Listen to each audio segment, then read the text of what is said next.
How shocked are you at where they are right now? I mean, I got to be honest. I am a little bit surprised.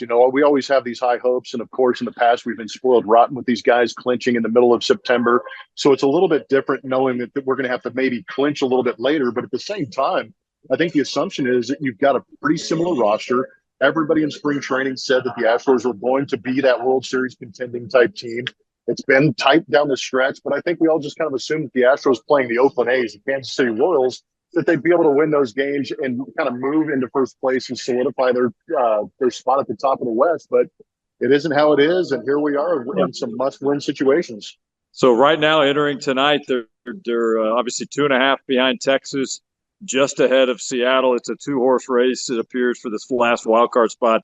With Texas playing Seattle for 4 games, I mean, there's still a lot that can happen over the next several days.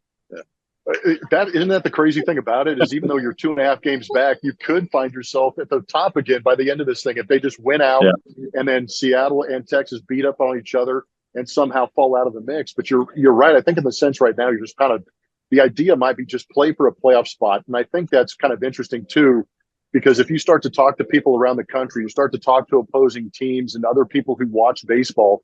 The last thing I think a lot of these people want and a lot of these teams want is the Astros in the playoffs, because they know if they do get into the playoffs, that's where the Astros kind of pose that threat of getting on a hot streak like we saw them do in Arlington. Because if the pitching is right and the offense is rolling like we know it can, that's a pretty threatening opposition when they get into the playoffs. Can the pitching hold up this week? Looking at the matchups, what do you think? I think they can, because you're going to get, even if you're a little bit fatigued, you're going to get the energy. This place is going to be sold out up here at T-Mobile Park in Seattle. There's obvious animosity with this fan base and the Astros. So I think if they can kind of use that as a little bit of adrenaline push here late in the season, I think that could help them out. Because if you do start to ramp up and use some of that energy that we've seen them use in the past, you're going to see an uptick in velocity, maybe a little more crispness in some of the off-speed pitches from JV. And then you're going to see guys taking some better swings too, hopefully.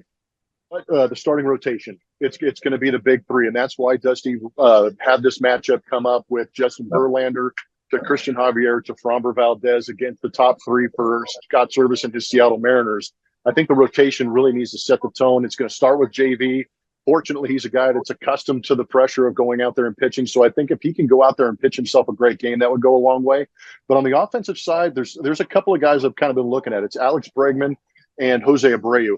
I think that, Altuve is going to do Altuve things. Jordan does what he does.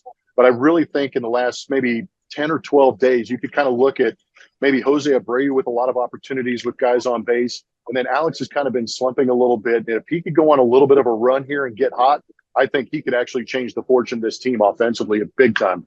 How important is this first one tonight, do you think? Sorry? How important do you think this first one is? They're all big, we know that, but the first one out of the gates here against Seattle. No, I think this one's huge, and I think those guys recognize it too. And I think that's why you kind of lined up and gave JV that extra day off to put him at the top, because these guys are going to perform well. They know what Justin means coming back to this ball club. This is why he's here. He's the leader as far as that rotation is concerned, and I think that's only going to filter through the clubhouse. So when these guys come charging onto the field, I think they're going to be able to bring it because he's going to be on that mound. Jeff, appreciate the insight, man. As always, get some wins this week. I hope you pack for an extended trip, man. Yeah, hey, you and me both. It'd be good to hang out with you a little bit longer in October, man. We had a good time last year. Absolutely, man. Absolutely. We'll be watching, man. Y'all have a good broadcast and have a good week out there. Thank you.